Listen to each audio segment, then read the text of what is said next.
Student good morning. आज का topic है molar conductance, molar conductivity. Molar conductivity, यहाँ मोलर नाम आया है। मोलर का मतलब पर लीटर में नंबर ऑफ मोल्स। मोलरिटी, एक लीटर में घुली हुए मोलों की संख्या को मोलरिटी कहते हैं। तो मोल से संबंधित है ये। तो मैंने चालकता कल पढ़ाया था कि कोई भी एक सेल है, कंडक्टिविटी सेल है। यहाँ पे बताता हूँ, एक कंडक्टिविटी सेल है। देखो, इसमें एक इलेक्ट्रोड है, ये प्लेटिनम का, और एक ट्यूब के अंदर इसको बंद कर दिया गया है। ये एक इलेक्ट्रोड ये है, इसको भी ट्यूब के अंदर बंद कर दिया गया है। और इस पूरे सिस्टम को एक बड़ी ट्यूब के अंदर बंद कर दिया गया है।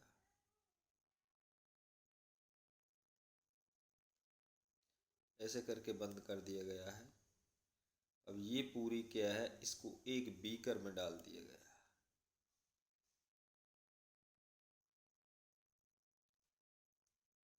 पॉजिटिव और नेगेटिव, इसको बोलते हैं हम कंडक्टिविटी सेल।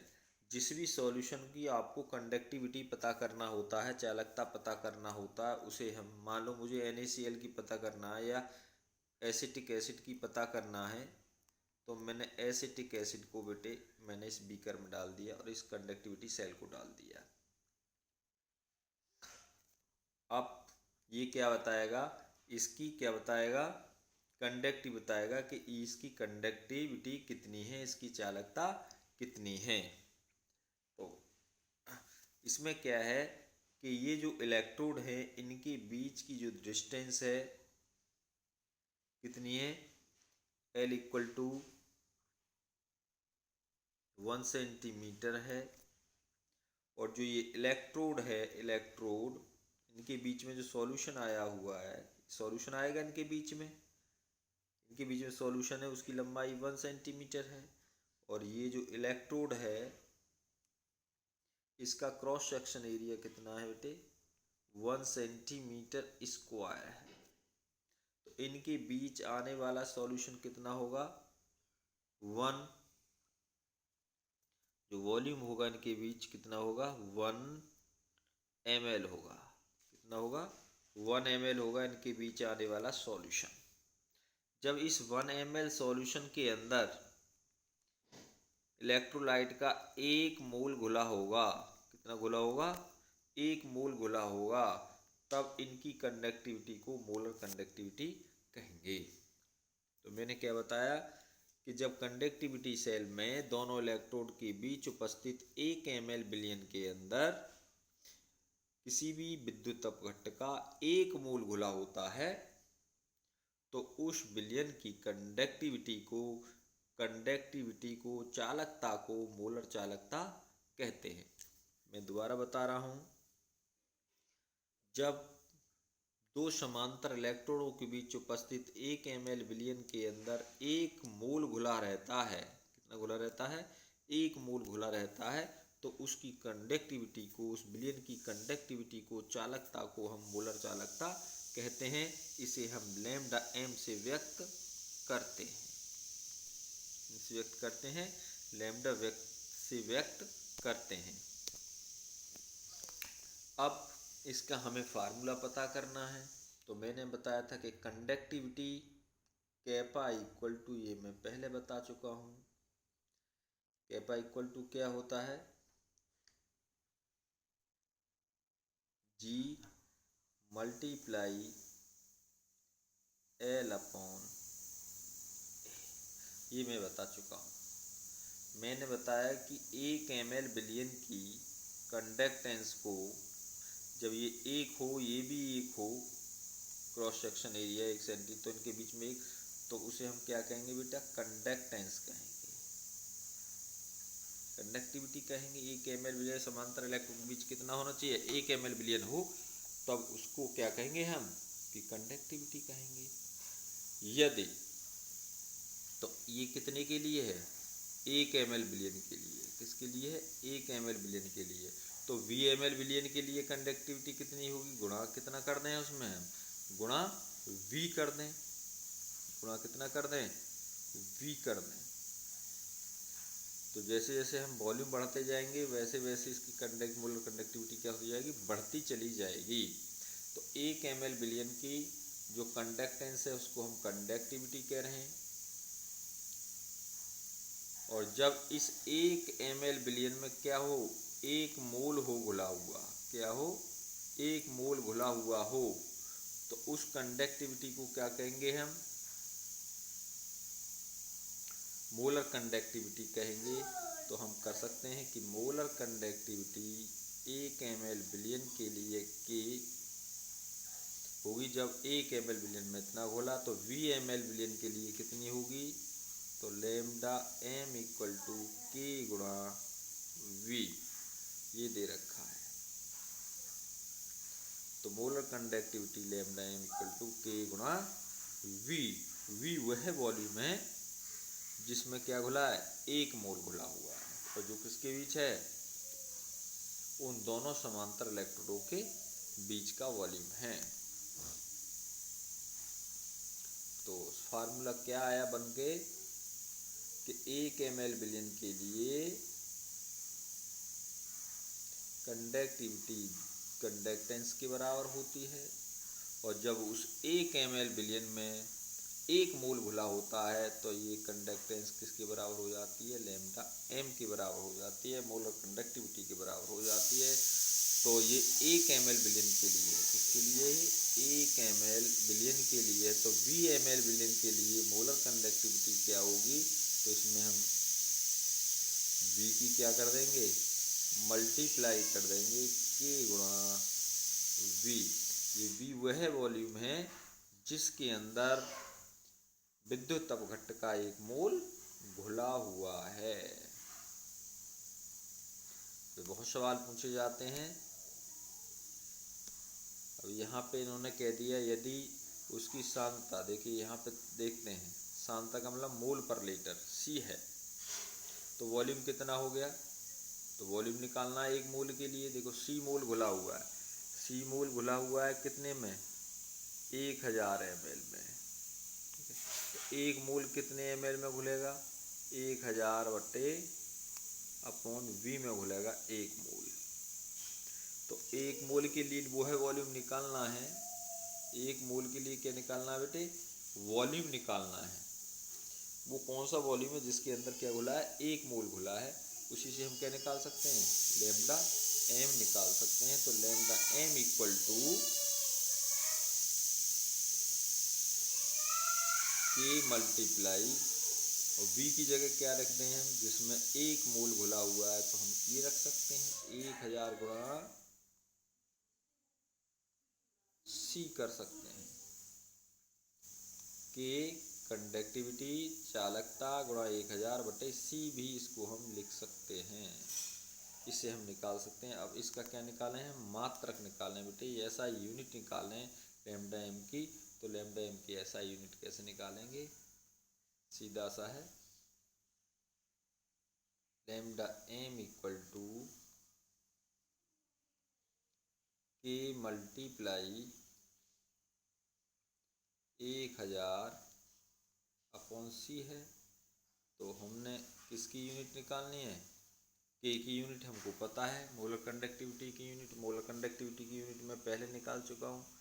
वो मैंने कैसे निकाली थी पहले? देखो G गुणा कितना होता है? L अपॉन A होता है। तो G की यूनिट क्या है? मोह बताई थी, ओम इनवर्स बताई थी, साइमन बताई थी, तो मैं साइमन ले लेता हूँ यहाँ। L अपॉन A ये सेंटीमीटर इनवर्स हो गई। तो इसकी यूनिट क्या है? सेंटीमीटर इनवर्स और बेटे साइमन, ये है इसकी यूनिट K की। मल्टीप्लाई 1000 की हो गई नहीं। अब C की यूनिट क्या है? मोल पर लीटर। तो मोल और पर लीटर, लीटर ऊपर पहुंच गया, लीटर क्या पहुंच गया? ऊपर पहुंच गया। लीटर को मैं किस में ले लूँ, सेंटीमीटर में ले लूँ, तो ये क्या हो गया, सेंटीमीटर क्यूब हो गया। और नीचे से क्या हो गया, ये ऊपर मोल पहुंच गया, तो यूनिट क्या हो गई इसकी, मीटर में लेंगे तो siemens metre inverse mole inverse या ओम इनवर्स मीटर इनवर्स। देखो यहाँ पे देखो, साइमन किसकी यूनिट हुई, जी की यूनिट हुई, मीटर इनवर्स टू, ये किसकी यूनिट हुई,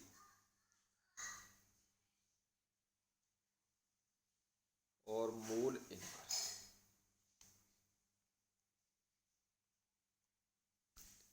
या छोटी इकाई में लें तो हम साइमन सेंटीमीटर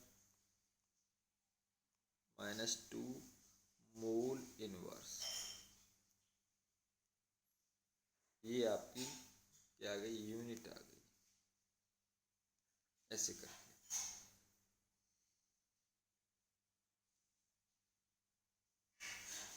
देखो, ये यहाँ पे माइनस नहीं है, सॉरी, यहाँ पे भी ये माइनस नहीं है।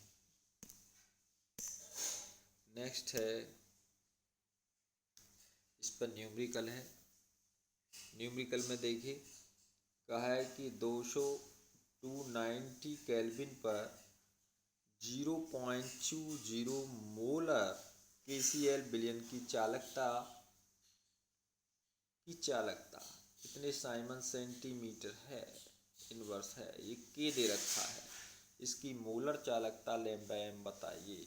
देखिए टेम्परेचर इतने पर इतना दे रखा है, ये क्या है, सी है बेटे, क्या दे रखा है, सी कंसंट्रेशन। यहाँ से हम कर दें, कंसंट्रेशन दे रखी है इन्होंने,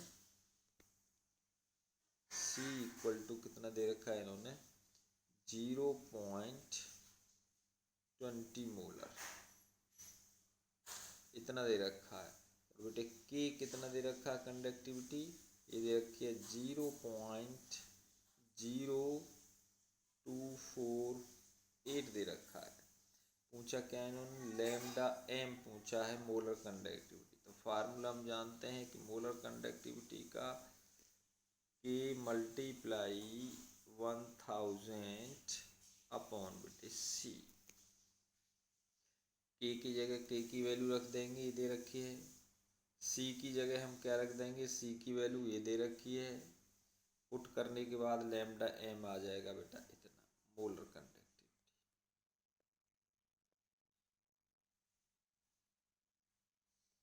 इसको यूनिट पूछ लेता है कभी कभी, यूनिट ध्यान रखना है। नेक्स्ट है क्वेश्चन नंबर 2। 298 केल्विन पर एक चालकता सेल है, जैसे मैंने चालकता सेल बताई थी अभी, कंडक्टिविटी सेल बताई थी, जिसमें इतना मोलर का KCl सॉल्यूशन भरा हुआ है। ठीक है, सी दे रखा है, इसका प्रतिरोध R दे रखा है, तो G आराम से निकाल सकते हैं इसका उल्टा करके।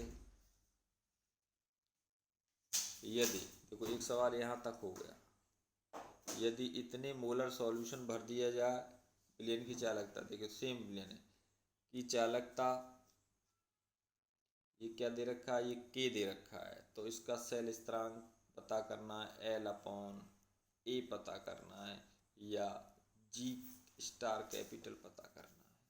देखो दिया है, R की वैल्यू यहाँ पे दे रखी है इतना, के की वैल्यू दे रखी है, G सेल कांस्टेंट पूछा है, तो हम फार्मूला जानते हैं, और कंडक्टिविटी भी इन्होंने दे रखी है, ये दे रखी है के की वैल्यू, तो हम ये फार्मूला जानते हैं। मैंने अभी पहले बताया था आपको कि के इक्वल टू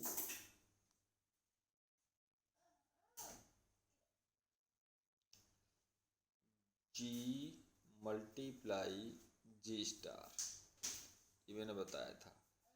तो जी की वैल्यू क्या है, 1/R होता है जी, और ये जी स्टार हमें निकालना है के इक्वल टू, तो के की वैल्यू आपको दे रखी है, आर की वैल्यू दे रखी है, तो जी स्टार यहाँ से निकल जाएगा सेल कांस्टेंट। तो ये आ गया वो फॉर्मूला अभी ऊपर बताया है, ये रहा। इसमें हम करेंगे तो ये क्या आ गया, ये आ गया आपका जी स्टार सेल कांस्टेंट आ गया। क्या है ये, सेल कांस्टेंट आ गया। ठीक है, इन्होंने ये सेल कांस्टेंट निकाल दिया। कल हम पढ़ाएंगे आपको नेक्स्ट इस कंडक्टिविटी पर प्रभाव डालने वाले फैक्टर, कारक। क्या है, कारक। थैंक्स।